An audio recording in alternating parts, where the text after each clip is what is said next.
мына қазіргі видеода промокодты қалай аламыз және сол промокодтың отчетын қалай жинаймыз, сол туралы үйретемін. Ол үшін сіздер біздің қолданбаны орнатуларыңыз керек. Аты Кастеп. Оның ішіне кіріп тіркелесіздер. Мен де бұл жерден тіркеліп, өзімнің данныйларын бәрін енгізіп қойдым. Осылай сіздерде аты жөндеріңіз өздеріңіз енгізген және өздеріңіз тіркелген JSN немесе жаңағы нелер шығып тұрады. Google аккаунт, Apple аккаунттарына шығып тұрады. Енді промокодпен қалай жұмыс істейміз? Біз kastep.kz сайтына кірген кезде, міне сайтқа кірген кезде, оның ішіне тоже тіркелеміз. Сыртқа шығып көрсейін. Мысалы сіздер келесіздер, келген кезде QR кодпен кірсеңіздер болады. Енді бұл оңай жолы. Қолдарыңызда телефон тұрса, сразу вебке кіру деген QR-ды басып, осы жерден шыққан QR-ды сканерлеп кірсеңіздер болады. Немесе өздеріңіздің JSN-деріңізді жазып кірсеңіздер болады. Мысалы мен JSN-ді жазып кіре салайын.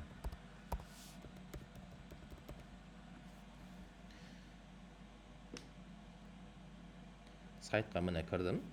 Енді ары қарай біз промокодпен пробный тест тапсырғымыз келеді. Ол үшін не істейміз? Ол үшін біз қолданбаның ішіне кірген кезде осы настройки жағында міне соңғы бөлімде пробный тест деген батырма бар. Соның үстін басамыз. Осының үстін басқан кезде тура осы жерде сайттағыдай промокод енгізетін жер бар. Және менің промокодтарым деген бөлім бар. Осы бөлімде сіздер өздеріңізге промокод жасап алсаңыздар болады. Яғни әзірге менде промокод жоқ. Мен мына жерде плюсті басып, маған неше оқушы керек? Мысалы, мен өзім мектебімнің бір мұғалімі болсам, менің сыныбымда 20 оқушы немесе 10 оқушы тест тапсыратын болса, соның санын жазасыздар. Мысалы, 13, 12 деген сияқты. Соған қарай әр оқушының бағасы 500 теңге деді. Мысалы, 12 оқушы 6000 теңге. Кастептің офертасын оқышсаңыздар болады. Жаңағыдай.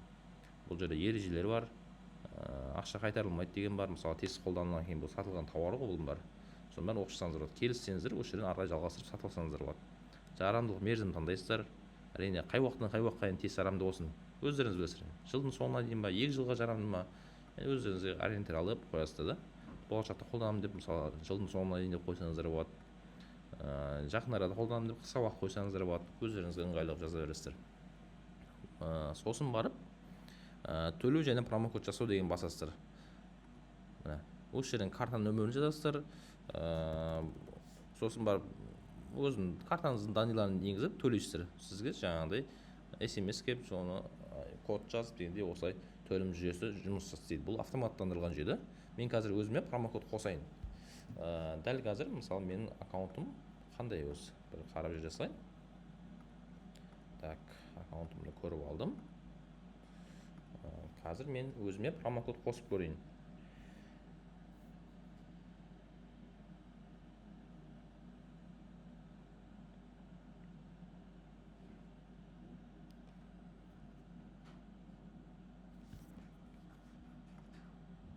Міне мен қазір өзіме промокод қостым. Сатып алған кезде сіздерге тура осылай қосылады. Мен қазір өзіме бір оқушыға арналған промокод, өзім қолданылған бұны.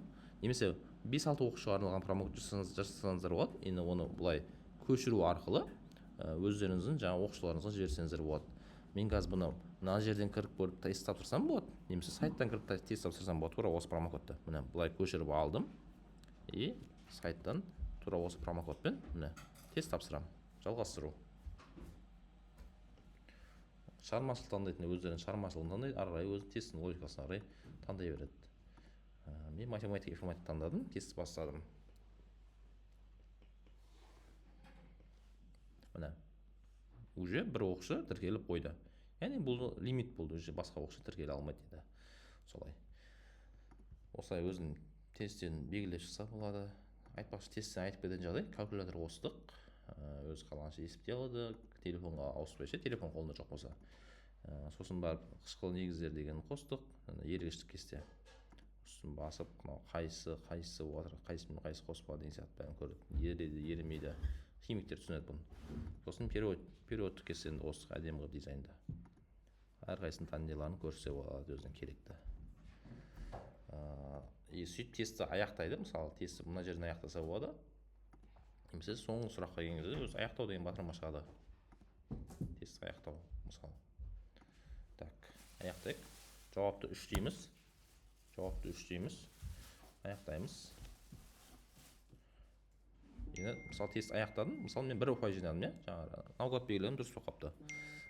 Енді қалай отчетталамыз? Мысалы менде 1 оқушы тапсырды, мысалы енді мына жерде 10 оқушы тапсырса 10 оқушының отчетін алса болады.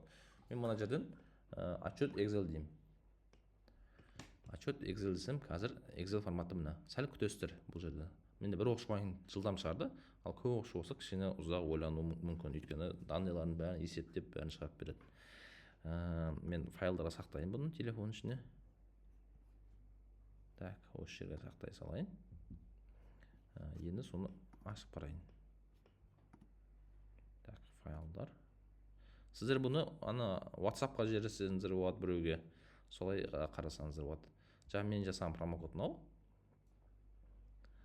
Осының ішінде мен тест тапсырдым, мысалы қазақстан тарихынан 1 балл, оқу сауаттылығы 0, математика сауаттылығы 0, математика 0, информатика 0, жалпы қазақстан тарихынан орта баллы, жалпы Excel түрінде барлық отчет шығады мына жерде.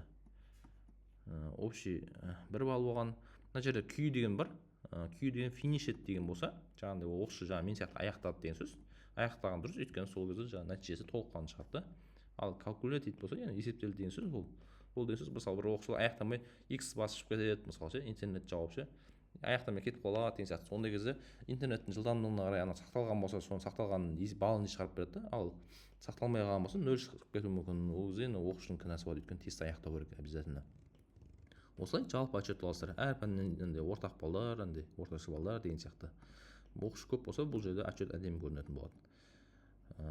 Осы